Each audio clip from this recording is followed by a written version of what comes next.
Salam anak-anak sekalian, selamat datang pada video pembelajaran mata pelajaran Sejarah Indonesia. Jadi untuk hari ini kita akan membahas topik materinya tentang upaya disintegrasi bangsa berupa pemberontakan Darul Islam atau Tentara Islam Indonesia di berbagai wilayah Republik Indonesia.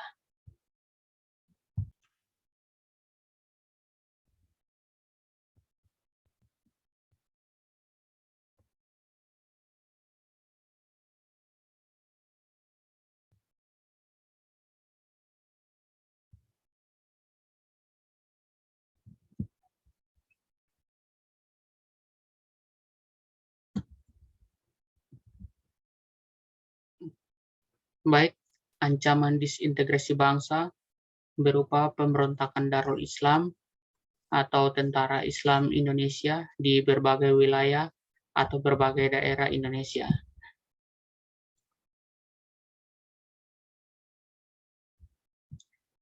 Baik, sebelum kita berbicara lebih lanjut mengenai materi tersebut, mari kita lihat tujuan pembelajaran yang akan kita capai atau yang ingin kita capai pada pembelajaran kita kali ini.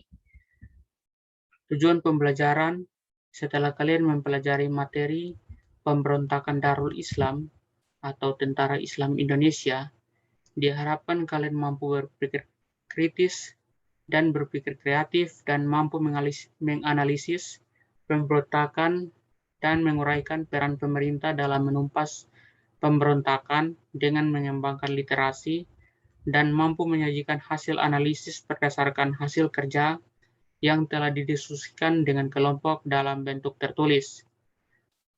Baik, dari tujuan pembelajaran tersebut, maka kita buat dalam materi pembelajaran seperti pada layar berikut ini. Materi pembelajaran yang pertama, pemberontakan Darul Islam atau Tentara Islam Indonesia di daerah Jawa Barat.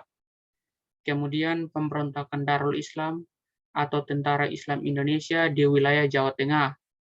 Kemudian pemberontakan Darul Islam atau Tentara Islam Indonesia di Kalimantan Selatan.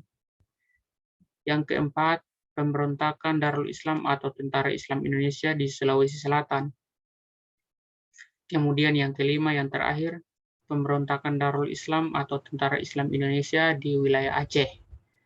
Baik, untuk lebih jelasnya mari kita lihat pada penjelasan berikut.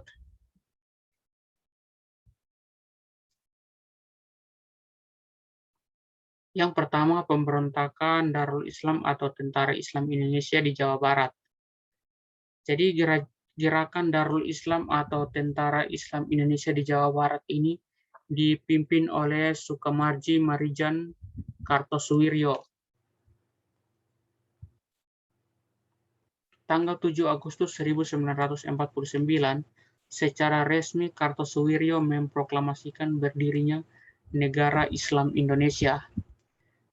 Jadi kalian bisa perhatikan di samping ini adalah bendera dari bendera dari Negara Islam Indonesia, sementara yang di bawah ini adalah Kartosuwiryo, orang yang melakukan pemberontakan tersebut atau pemimpin Darul Islam di Jawa Barat.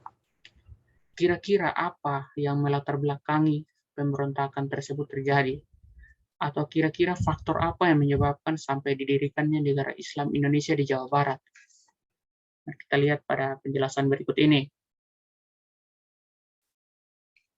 Baik, latar belakang pemberontakan Darul Islam di Jawa Barat.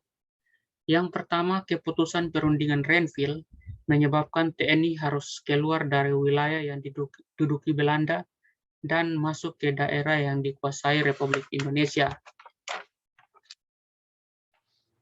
Jadi hal ini tentunya tidak terlepas dari perundingan Renville. Jadi perundingan Renville itu perundingan antara Indonesia Belanda yang terjadi pada tanggal 8 Desember 1947 sampai 17 Januari 1948. Jadi perundingan ini melibatkan delegasi Indonesia yang dipimpin oleh Amir Syarifuddin, kemudian dengan delegasi Belanda dipimpin oleh Abdul Qadir Widjoatmojo, kemudian dengan delegasi PB yaitu Komisi 3 Negara yang sebelumnya telah dibentuk. Isi perundingan Linggarjati isi perundingan Renville itu yang pertama, Belanda hanya mengakui Jawa Tengah, Yogyakarta, dan juga Sumatera sebagai wilayah Republik Indonesia. Selain dari itu bukan wilayah Republik Indonesia. Yang berikut, disetujuinya garis demarkasi yang memisahkan wilayah Indonesia dengan daerah-daerah kantong pendudukan Belanda di Indonesia. Dengan daerah-daerah pendudukan Belanda. Jadi di antara wilayah Indonesia, Republik Indonesia, dan wilayah Belanda itu terdapat sebuah garis pembatas yang disebut garis demarkasi untuk memisahkan wilayah pendudukan Belanda dan wilayah Republik Indonesia. Kemudian yang ketiga itu TNI harus ditarik mundur dari daerah-daerah kantongnya di wilayah pendudukan di Jawa Barat dan Jawa Timur. Jadi kenapa harus ditarik mundur? Karena Jawa Barat bukan merupakan wilayah Republik Indonesia. Sehingga mau tidak mau tentara yang berada di wilayah Jawa Barat harus keluar dari wilayah Jawa Barat dan masuk ke wilayah Republik Indonesia. Sehingga terjadi suatu peristiwa yang disebut Long March tentara Siliwangi dari Jawa Barat ke daerah Yogyakarta untuk masuk ke wilayah Republik Indonesia. Jadi keputusan perundingan Renville itu apa kaitannya dengan pemberontakan Darul Islam di Jawa Barat? Kita lihat pada latar belakang ini. Tentara Hizbullah dan Sabilillah di bawah pengaruh Kartosuwiryo tidak bersedia pindah dan malah membentuk Tentara Islam Indonesia. Jadi kalian perlu ingat, tadi Pak sudah sampaikan, pemberontakan Darul Islam berpusat di Jawa Barat, di mana menurut perjanjian Renville, itu Jawa Barat bukan wilayah Republik Indonesia. Baik, Tentara Hizbullah ini apa? Jadi Tentara Hizbullah ini adalah sebuah organisasi semi-militer yang dibentuk pada awal atau pada masa pendudukan Jepang di Indonesia. Jadi Jepang sampai ke Indonesia itu dia menduduki Indonesia lebih bersifat kemiliterisme. Kenapa demikian? Karena pada saat itu Jepang sedang berperang dalam perang Asia Timur Raya melawan Amerika Serikat, sehingga Jepang menduduki Indonesia itu memanfaatkan sumber daya alam maupun sumber daya manusia untuk keperluan perang, sehingga organisasi-organisasi yang dibentuk di Indonesia banyak sekali yang bertujuan untuk militer dan semi militer. Salah satunya Hizbullah ini. Hizbullah ini terdiri dari tentara-tentara atau pemuda-pemuda Islam yang tergabung dalam tentara atau organisasi semi militer Hizbullah ini. Jadi kaitannya dengan pemberontakan Darul Islam, yaitu tentara ini bergabung dengan Kartosuwiryo karena telah terpengaruh dari Kartosuwiryo sehingga membentuk Tentara Islam Indonesia. Faktor yang keempat, vakumnya kekuasaan Republik Indonesia di Jawa Barat dimanfaatkan Kartosuwiryo untuk membentuk negara Islam Indonesia. Jadi kenapa vakum? Itu dikarenakan tadi perundingan Renville, wilayah Republik Indonesia bukan termasuk Jawa Barat, sehingga kekosongan kekuasaan Republik Indonesia di Jawa Barat. Kemudian yang berikut, Kartosuwiryo itu tidak mengakui pasukan Siliwangi, kecuali mereka mau bergabung dengan Darul Islam atau Tentara Islam Indonesia tersebut. Jadi Pak mau kasih tahu, Tentara Siliwangi itu adalah komando kewilayahan yang meliputi Provinsi Banten dan Jawa Barat. Jadi dalam perkembangannya dia itu terbagi menjadi 3 divisi. Yaitu yang pertama divisi 1 itu bermarkas di Serang, Banten, itu meliputi wilayah Banten dan Bogor. Kemudian divisi 2 itu bermarkas di Linggarjati, itu meliputi daerah Jakarta dan Cirebon. Kemudian divisi 3 itu bermarkas di Bandung dengan daerahnya Priangan. Kemudian ketiga divisi ini pada tanggal 26 Mei 1946, bukan 26 ya, 20 Mei 1946, ketiga divisi tersebut digabungkan menjadi divisi Siliwangi. Kira-kira seperti itu. Kemudian tujuan dari pemberontakan Darul Islam di Jawa Barat adalah Ya, tujuan berdirinya negara Islam Indonesia adalah untuk menggantikan dasar Islam sebagai dasar negara. Jadi kalau Republik Indonesia dasar negaranya Pancasila, maka negara Islam Indonesia yang hendak dibentuk itu dasarnya adalah dasar Islam. Kemudian hukum Islam itu sebagai hukum negara dan undang-undang Islam sebagai undang-undangnya. Dan hukum tertinggi yakni Al-Quran dan hadis.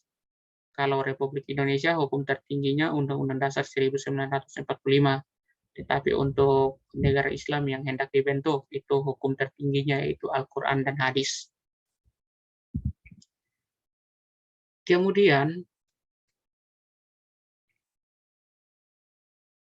bagaimana upaya pemerintah dalam menghadapi pemberontakan Darul Islam atau Tentara Islam Indonesia di Jawa Barat? Ya, upaya yang dilakukan pemerintah itu ada dua. Yang pertama itu operasi atau upaya musyawarah melalui perundingan. Kemudian operasi militer itu juga dibagi menjadi dua lagi. Yang pertama itu operasi Pagar Betis dan yang kedua operasi Baratayuda. Operasi musyawarah yang dilakukan oleh Muhammad Natsir tidak membuahkan hasil. Jadi upaya perdamaian, upaya musyawarah, upaya perundingan yang dilakukan pertama-tama itu tidak membuahkan hasil, sehingga operasi yang militer dilakukan. Yang pertama itu operasi Pagar Betis. Itu dilakukan dengan melibatkan rakyat untuk mengepung tempat-tempat persembunyian gerombolan Darul Islam atau Tentara Islam Indonesia tersebut. Kemudian operasi Baratayuda itu dilakukan oleh TNI untuk menyerang basis-basis kekuatan gerombolan Darul Islam atau Tentara Islam Indonesia dengan strategi yang disebut perang wilayah. Jadi di sini dari kedua operasi tersebut, maka yang pertama operasi Pagar Betis itu dilakukan dengan melibatkan rakyat. Sementara untuk operasi Baratayuda ini dilakukan oleh Tentara Nasional Indonesia. Jadi hasil dari upaya pemerintah ini, maka tanggal 4 Juni 1962, itu Kartosuwiryo dapat ditangkap di Gunung Geber, Majalaya, Jawa Barat. Jadi kemudian Kartosuwiryo sempat mengajukan gerasi kepada Presiden, namun ditolak. Gerasi ini diartikan sebagai pengampunan kepada Presiden, namun ditolak oleh Presiden. Sehingga Kartosuwiryo dijatuhi hukuman mati tanggal 16 Agustus 1962. Yang berikut pemberontakan Darul Islam atau Tentara Islam Indonesia di Jawa Tengah. Jadi pemberontakan Darul Islam atau Tentara Islam Indonesia di Jawa Tengah itu dipimpin oleh Amir Fattah. Jadi dia itu semula setia kepada Republik Indonesia namun akhirnya membelot. Kira-kira apa yang menyebabkan dia sampai membelot dari Republik Indonesia? Itu yakni yang pertama, persamaan ideologi dengan Kartosuwiryo. Jadi ideologi yang dimaksud di sini adalah ideologi Islam, di mana hendak mendirikan negara Islam Indonesia di Jawa Tengah di bawah pengaruh Kartosuwiryo.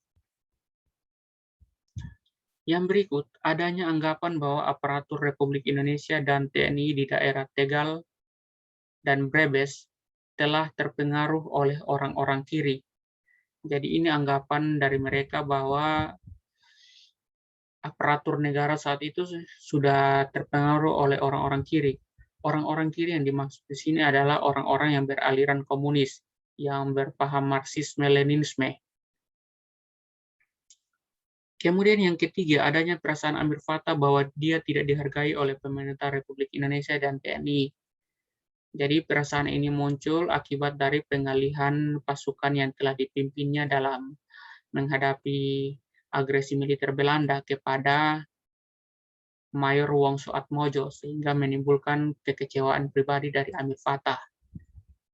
Yang keempat, adanya perintah penangkapan dirinya oleh Mayor Wongso Atmojo. Jadi kenapa dilakukan atau kenapa diadakan perintah penangkapan terhadap Amir Fattah? Itu dikarenakan agar Amir Fattah tidak bergabung dengan Kartosuwiryo di Jawa Barat sehingga melakukan pemberontakan yang lebih dahsyat lagi.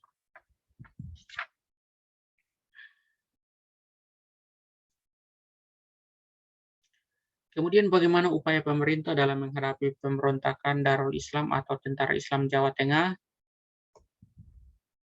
Baik, dalam rangka melemahkan kekuatan tentara Amir Fatah, maka TNI membentuk Gerakan Benteng Nasional atau GBN. Jadi GBN ini terdiri atas Letkol Sarbini, Letkol Bahrum, dan Letkol Ahmad Yani. Upaya pembukuan pasukan Hizbullah sempat berhasil, namun pada tanggal 20 Desember 1950, pasukan ini berhasil ditangkap di Desa Cisayong, Tasikmalaya.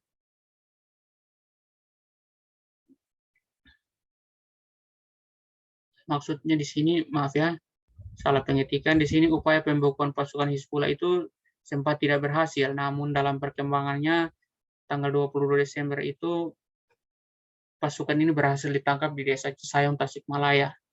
Kemudian pemimpin yakni Amir Fatah juga berhasil ditangkap dan dijatuhi hukuman penjara 2 tahun. Ini adalah salah satu letnan kolonel yaitu Sarbini. Yang ketiga itu pemberontakan Darul Islam atau Tentara Islam Indonesia di Kalimantan Selatan. Jadi pemberontakan Darul Islam atau Tentara Islam Indonesia di Kalimantan Selatan itu dipimpin oleh Ibnu Hajar. Dia itu merupakan mantan Letnan II TNI.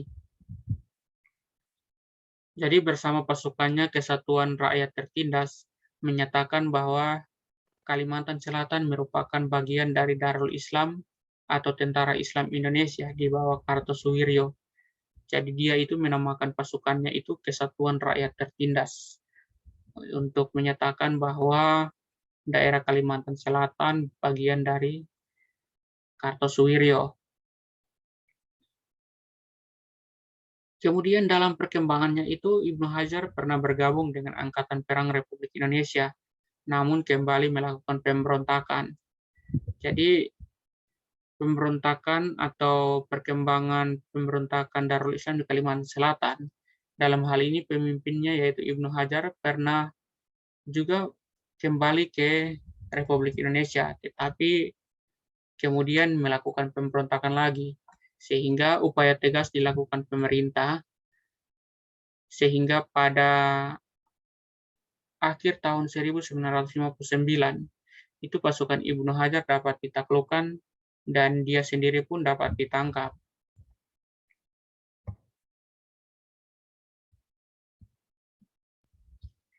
Kemudian yang berikut pemberontakan Darul Islam atau Tentara Islam Indonesia di Sulawesi Selatan. Jadi pemberontakan Darul Islam atau Tentara Islam Indonesia di Sulawesi Selatan itu dipimpin oleh Kahar Musakar.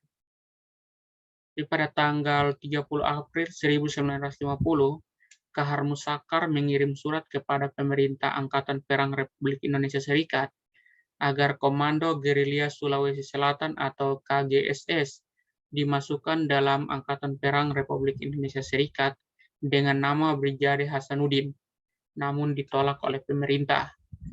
Jadi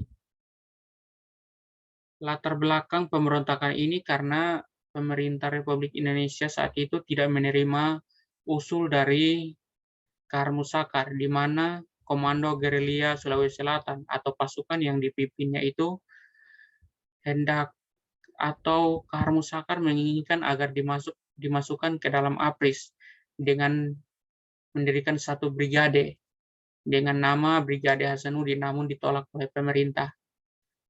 Lantas kebijakan yang diambil pemerintah itu adalah membentuk Korps Cadangan Nasional dengan Kahar Musakar diberi pangkat Letnan Kolonel. Jadi respon dari usulan yang diberikan oleh Kahar Musakar ditolak oleh pemerintah itu dengan membentuk Korps Cadangan Nasional.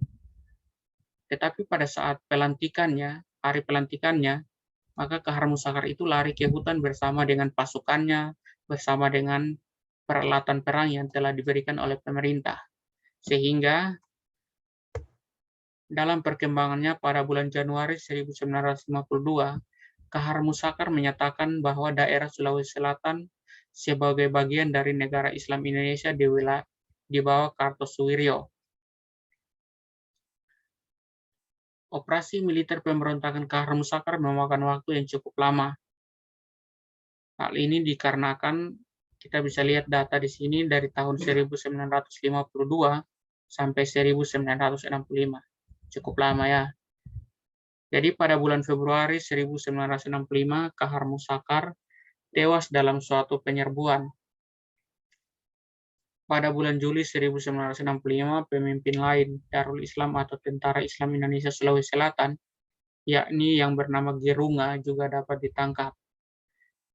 Jadi kedua tokoh pemimpinnya, satu tewas, satu ditangkap, maka berakhirlah pemberontakan Darul Islam atau Tentara Islam Indonesia di wilayah Sulawesi Selatan.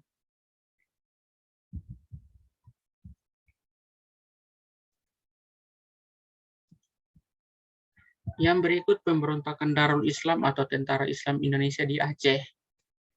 Jadi pemberontakan Darul Islam atau Tentara Islam di Aceh dipimpin oleh Tengku Daud Beureu, seorang gubernur militer yang tidak senang diturunkan jabatannya. Jadi kenapa sampai tidak senang, itu kita bisa lihat pada latar belakang di sini. Latar belakangnya yakni kekhawatiran akan kehilangan kedudukan dan perasaan kecewa diturunkannya kedudukan Aceh dari daerah istimewa menjadi keresidenan di bawah Provinsi Sumatera Utara.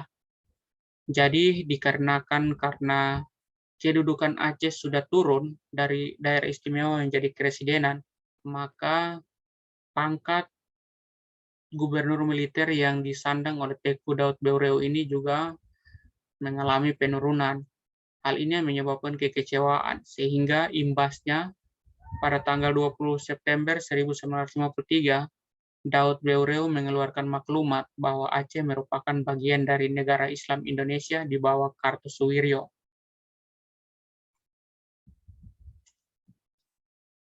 Kemudian Tengku Daud Beureu juga mengadakan gerakan dan mempengaruhi masyarakat melalui propaganda bernada negatif terhadap pemerintah Republik Indonesia.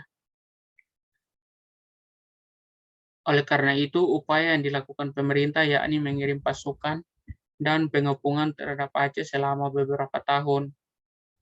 Hasilnya tanggal 21 Desember 1962 tercapai musyawarah dengan kerukunan rakyat Aceh dan banyak yang kembali ke pangkuan Republik Indonesia.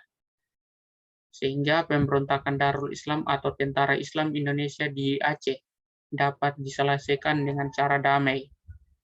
Pemimpinnya juga setuju kembali kepada Republik Indonesia. Jadi untuk pemberontakan Darul Islam atau Tentara Islam Indonesia di Aceh dapat diselesaikan dengan cara damai.